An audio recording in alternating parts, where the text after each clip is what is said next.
So, I want to discuss what my aunt is doing with my brother's grave real quick because it's actually a perfect example, a very condensed but perfect example of what abuse can look like.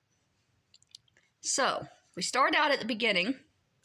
My aunt has no abuse towards my brother, except for ignoring what he went through, which, okay.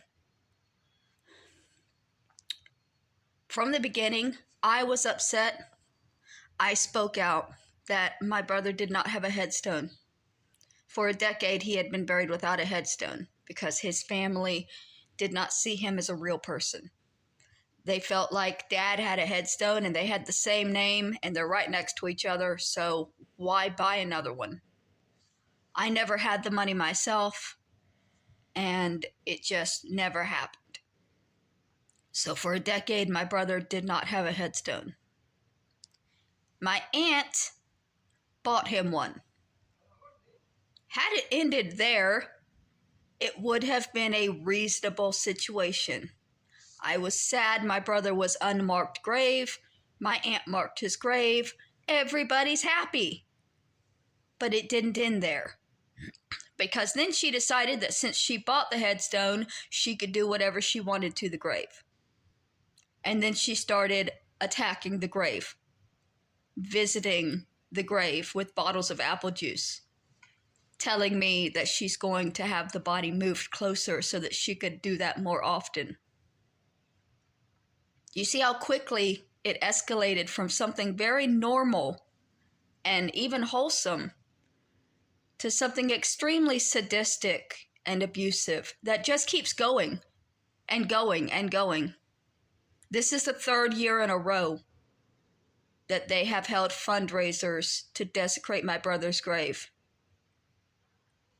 And the main reason my aunt says that it's okay that she can do that is because she spent money to buy his headstone.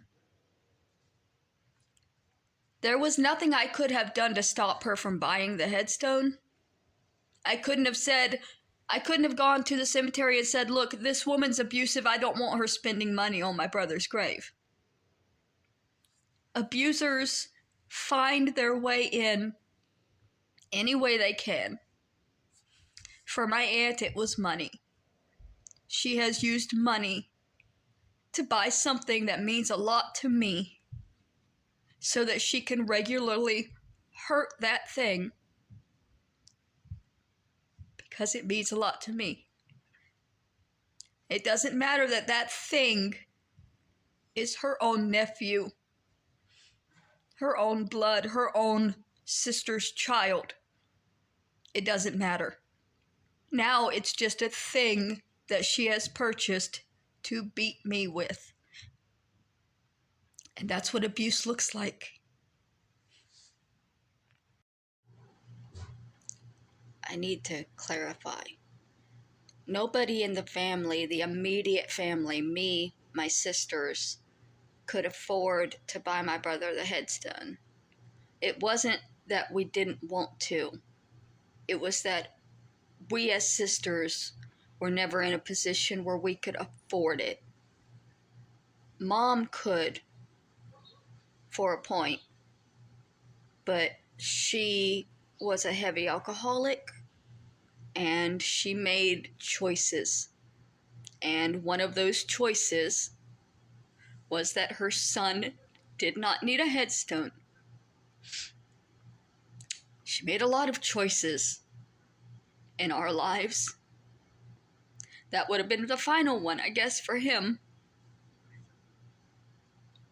Because it led to where we're at now, where he's just a bargaining chip for an abusive sadist.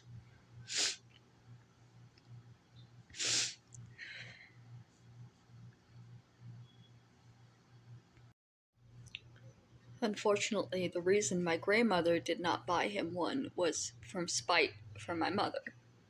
Because when my father killed himself, my mom guilted the insurance company into giving her the $10,000, even though she wasn't supposed to get anything because it was a suicide. She never told my grandmother about that money. My grandmother put her in an apartment for a full year thinking that she was destitute. And my mom stayed drunk off of the money that she had, off of money my grandmother was giving her. And it infuriated my grandmother when she found out that my mother had hidden all of this money from her. And she said she wasn't doing anything for my mother anymore. And so then later, when my brother passed away, the only person in the family that would have bought his headstone was not on good terms with my mother, and so she would not spend the money. When I say my family's abusive, it is every aspect of my family. My grandmother was, I don't like saying it, but she was. She had her moments where she could be extremely spiteful and cruel. She was always letting me know that I wasn't pretty enough, that I was too fat. She was always telling me that nobody was ever going to love me if I didn't fix myself up. As if aesthetic is all that matters in this world. That's what earned you love, being pretty. She had moments, and her refusal to buy my brother's headstone out of spite for my mother was one of those moments. And unfortunately, it's probably where Kathy gets some of her spiteful pettiness from, because this is generational abuse. This is generational trauma. My grandmother is the way she was because of the way she was raised, and she raised her children to be the way they are, raised their children to be the way they are, who are raising their children to be the way they are. It just cycles through the generations.